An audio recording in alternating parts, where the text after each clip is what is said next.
Bonjour mes frères et sœurs, j'espère que ce matin vous vous êtes réveillés avec cette pensée que le Seigneur vous accordait une aurore divine dans cette nuit noire de ce monde qui s'est révolté contre lui. J'espère que le Seigneur vous a réveillés comme il a réveillé avec tellement de sollicitude les disciples endormis déjà à Gethsémanée. Zacharie 3, le verset 1.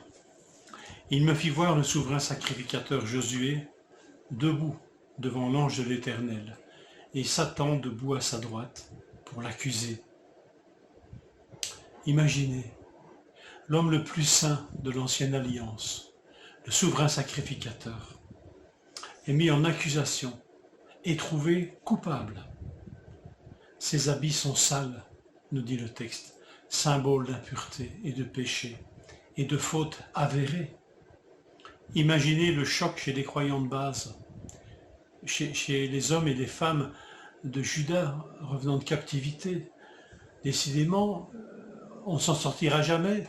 Celui qui est notre représentant officiel devant Dieu, il n'est pas mieux que nous. Il est sujet à la faiblesse. Il est mis en accusation et il est trouvé coupable.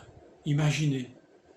On connaît ce genre de traumatisme aujourd'hui quand un magistrat, pas un magistrat, mais un haut représentant d'une religion est mis en accusation et trouvé coupable. Le choc qui se produit chez les croyants de la dite religion, le choc est quand même terriblement traumatisant. Imaginez donc que ce choc est du même ordre ici. Et le souverain sacrificateur n'a rien à dire pour sa défense. Ni devant l'accusateur, ni devant Dieu, bouche fermée. Ce silence est un aveu de culpabilité. Et je le dis tout de suite, n'a rien de commun avec le silence de Jésus, qui lors de son procès, devant les faux témoins de l'accusation, s'est aussi tu.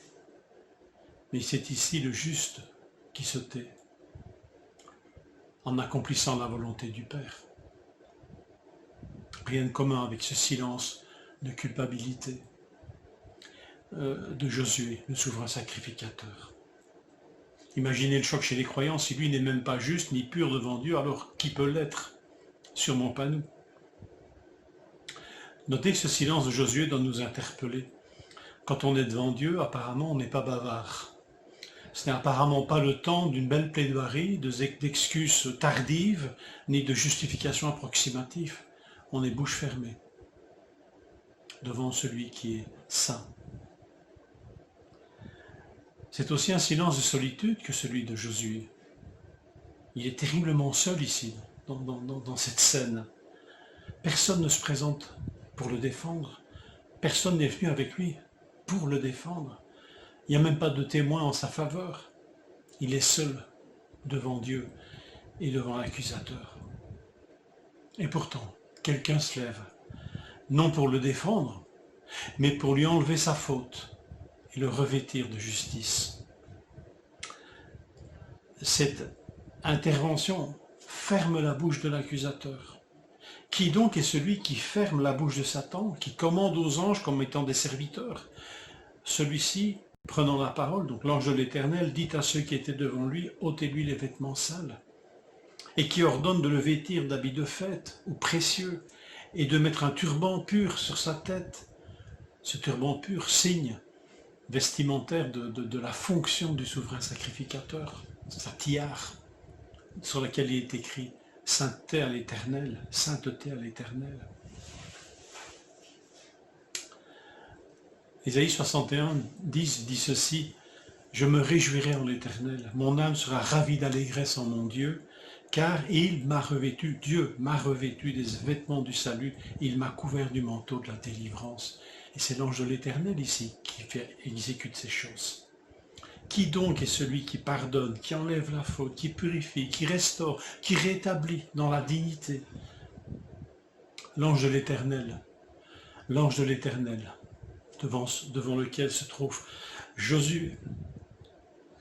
Quand il parle, on dit que c'est l'Éternel qui parle. Regardez le verset 2 et même les versets 7 à 10. Il ne dit pas dans ces versets 7 à 10, voici ce que je vous dis de la part de l'Éternel, mais voici ce que dit l'Éternel. Il parle avec l'autorité de l'Éternel et il s'adresse à l'Éternel. Lui-même qui est l'Éternel. L'Éternel dit à Satan au verset 2 que l'Éternel te réprime, Satan, que l'Éternel te réprime. Lui qui a fait porter son choix sur Jérusalem. Ici, il ne parle pas exactement à l'Éternel, mais il parle au nom de l'Éternel. L'Éternel parle au nom de l'Éternel. Qui est donc celui qui est l'Éternel et qui parle au nom de l'Éternel? C'est celui qui est Dieu et qui est avec Dieu. Et que Jean nous décrit dans le prologue de l'Évangile de Jean. Au commencement, la parole existait déjà. Et la parole était avec Dieu, la parole était Dieu. Et la parole s'est faite homme, et elle habitait parmi nous pleine de grâce et de vérité, et nous avons contemplé sa gloire, une gloire comme celle du Fils unique venu du Père. Celui qui accomplit tout cela, en fait, c'est Jésus-Christ de Nazareth, le Fils de Dieu, qui préexiste dans toute éternité. Le dernier détail qui nous permet cette identification, Josué, cet homme qui est au centre de cette histoire, et Jésus sont traduits par le même prénom dans le Nouveau Testament, Jésus. Mais il y a plus grand que le souverain sacrificateur Josué. Il y a Jésus, qui lui ne fera jamais l'objet d'une accusation ou d'un scandale. En lui seul doit être notre confiance, qui ne sera jamais déçu. Que cette pensée nous nourrisse durant cette journée. Bonne journée à tous et à toutes.